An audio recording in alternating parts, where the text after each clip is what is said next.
Hello everyone and welcome back. Today I want to talk about applique and show you how to sew these lovely heart shapes, and I'll be using some iron-on interfacing for these, and I just love the sort of almost pillow-like effect that you get using the interfacing, and yeah, all the lovely quilty texture by sewing around them. These are quilt blocks for a rag quilt that I'm making at the moment, and I'll be doing a proper video on the process for this. So today is just about the applique. So, okay, let's get going. Start by choosing your shape, and I think heart shapes are quite a good shape to learn. Sort of, you have different curves here to learn the different ways of managing those.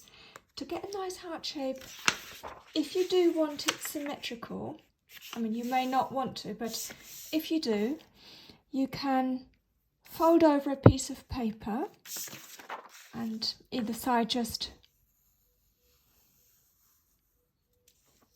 draw half a heart, cut it out and then fold it out, and that would give you a nice shape. And I've transferred it then onto sort of a cardstock, and I'll be using that to draw on the interfacing. And this is what I'm using. It's the Vlieseline F220, and you can see on the edge here it does actually have the instructions on it, which is really quite handy. So you can wash it up to 95 degrees, and the ironing time to fuse this with the fabric is 8 seconds. And if you've not used interfacing before, they come in different weights, and this is quite a lightweight, but you can get medium weight or even heavy weight if you were making, for example, fabric storage baskets and you wanted a lot more structure. I don't know if this shows up in the camera, but with interfacing you always have one really smooth side and another side that is gritty, and you can really feel it's rough, and that is due to the little glue dots that are on that side. And this is also, I don't know if it shows up, shinier. And to transfer your shape, you want the smooth side facing up, and I'm leaving sort of a good finger width around. I'm using a pencil, but you can use a water soluble marker, or maybe a Pilot friction pen which erases with heat. So totally up to you what you have. And then just roughly cut out this shape, and then you want to pin this to the fabric that you are using.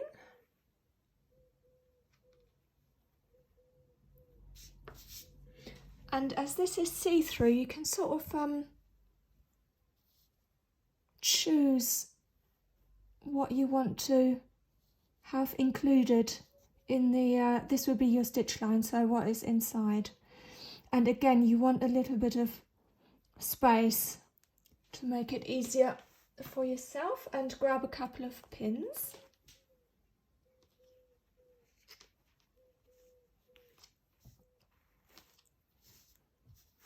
And then just cut around sort of loosely. And all these little edges that will get cut off later on, I will keep them and use them for a different project, so nothing will go to waste. Before you take this to the sewing machine, just double check the smooth side is the one that you drew the mark on, which is now facing up, and the glue side, the rough side, is facing the right side of the fabric. I'm shortening my stitch length to 2 millimeters because we're going around some really tight corners and it will make it a bit easier. I usually start on either that one or that one of the straight edges. And this is just a normal straight stitch. And I put my needle down to make sure I'm going to hit that line. Okay.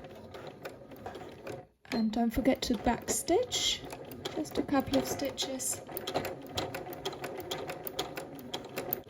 And it is really worth taking your time over the bends, over the round sides here, because this will determine how nice the shape is of the heart that you are appliquing. So to get round, as the curve gets steeper, I keep lifting here the presser foot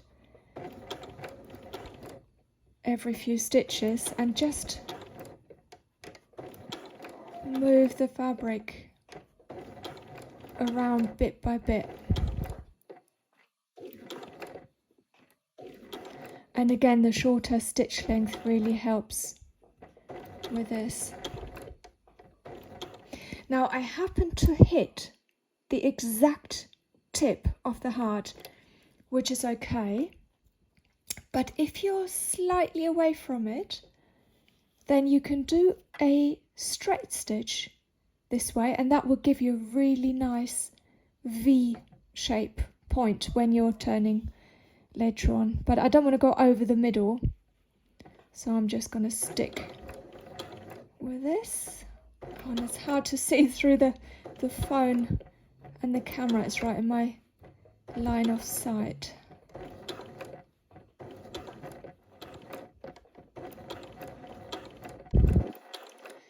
So again, you can do a straight, just one stitch, and then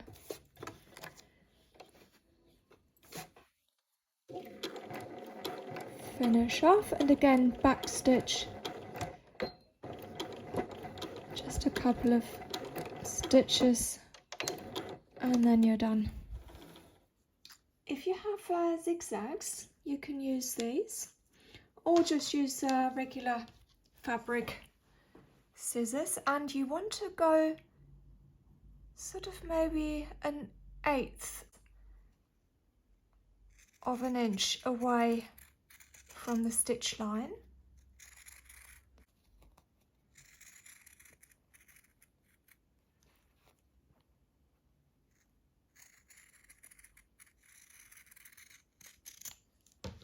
And the next step is you want to trim the tip and get as close to the stitch line as you can without going through it. And then I also take off a little bit either side at an angle, and that will give you a really nice crisp point. And then you want to snip all around, and as you get to the curves, snip a little bit more often.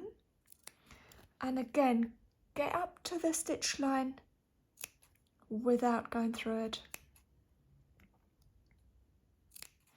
And then you want one cut right in the middle.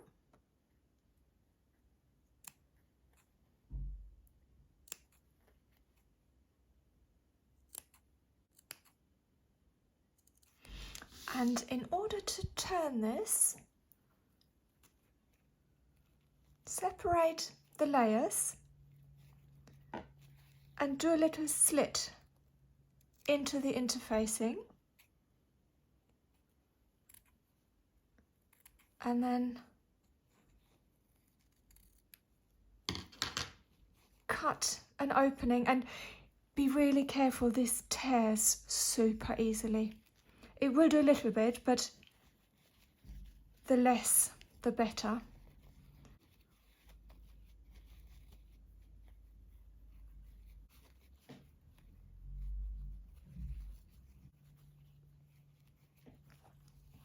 And now you have the glue side, the rough side on the outside here, and this is how you will applique. I usually just use something fairly rounded, and today I've got my hands on a crochet hook just to push out the last little bits. And I am pushing,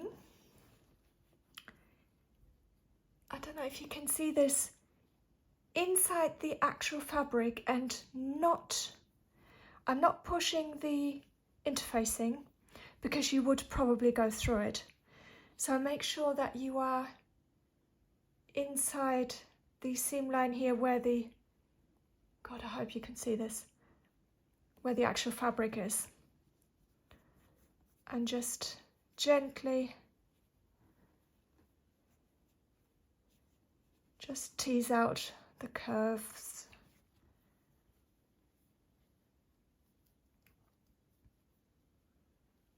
And then you can finger press as well. Again, be really careful with the tip because it's really easy to push this through by mistake. And this is where you really benefit from taking your time earlier of getting those nice curves. And then I'm sort of rolling under the interfacing a little bit because you don't really want that to show. This is ready for ironing now. Because I'm using these square quilt blocks for my rag quilt, I want to find the center of the piece, and I'm just ironing a light crease into it both ways, and then it's much easier to place the applique shape on here. Right. The lines now is sort of, they're functioning as a grid, and they're helping me to position, and I want to have the tip and the V aligned and the line about halfway. Okay, when you're happy with it, take your hot iron, and I've got the steam off. Make sure you're sort of squeezing it into all directions, and then leave it 5, 6, 7, 8, for about 8 seconds. And that's your applique done.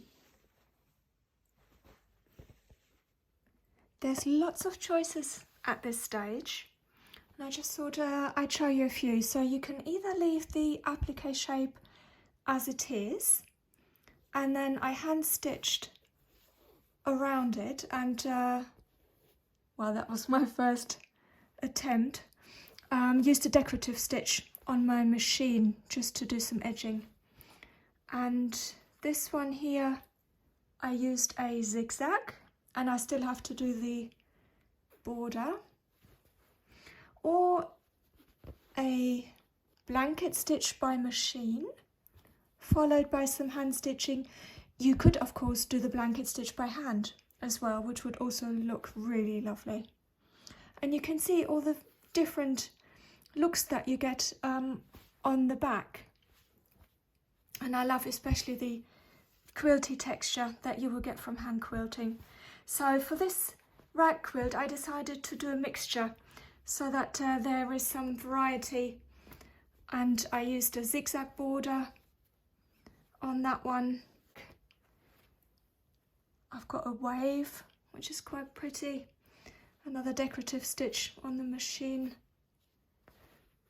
and yeah, I have used the leaves a couple of times because I thought it was quite appropriate for the William Morris fabric collection by Free Spirit Fabrics, because botanicals were such an inspiration for his various designs. I thought I'd reintroduce that. So for this one I will do the machine blanket stitch and just show you how to do that. I've got my backing and my piece of wadding. Now the beauty of rag quilts is that they are so beginner friendly and very forgiving. So you add, later on you add all the squares together with the seam facing upwards, and then you snip, and with sort of a few washes they start to fray really nicely, and it looks really, really good. So my machine has a few decorative stitches as well as functional ones, and I'm going to use, where is it, number 27 here, which is the buttonhole stitch. Because you're going sort of in and out, you want a foot with an opening so that the needle doesn't hit the metal as it moves in and out, and the same goes for zigzag. So a regular zigzag foot is going to work as well. So I've got my stitch width set to 4 and the length to 2.5, and I'm very slowly guiding with my left hand and a little bit here with the right hand, sort of guiding the piece around the corner.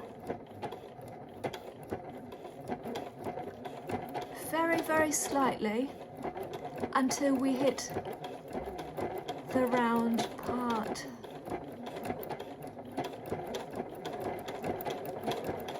Now, this is what I consider the end of the stitch, so that the first part is always the straight stitch coming towards you. And when you can see that the straight stitch would actually move away from your applique shape, then it's time to do a bigger shift and lift the presser foot so that you are parallel again.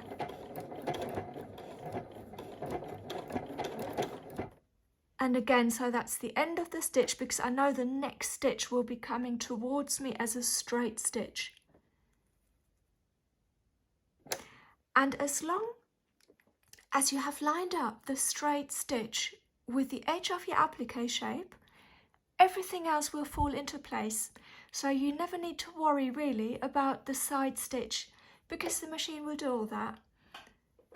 Just concentrate on the stitching parallel to the edge.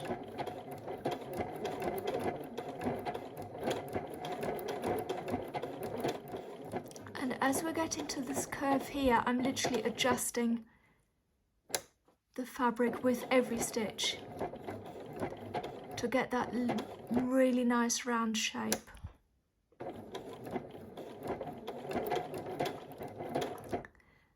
And as you're getting to the V tip, I'll try and zoom in a little bit for you. Anticipate how many more stitches you can fit in before you need to turn. So there's going to be one more.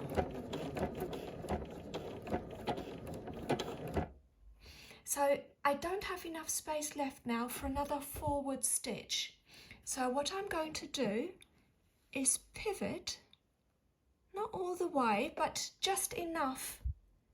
So I'm not going into the side of it, if that makes sense.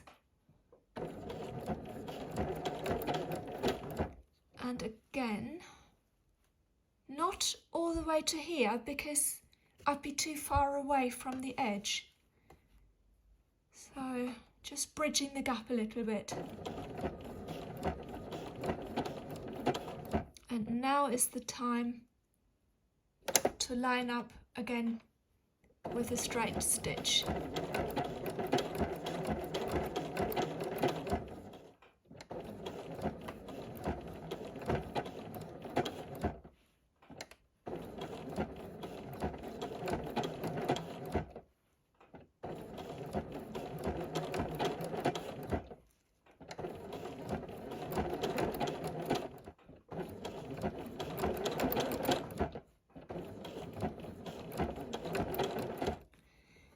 So I'm coming up to the tip of the heart, and again I'm thinking I can fit at least, no, 2, yeah, not just one, and another one. Here we go.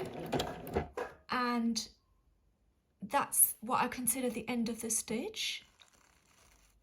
And then I'm just turning it a little bit so that I'm just hopping over the very tip. And again.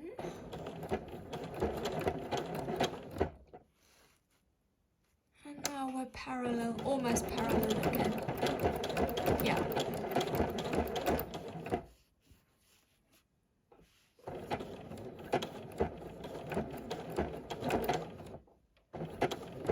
So this is the finished applique.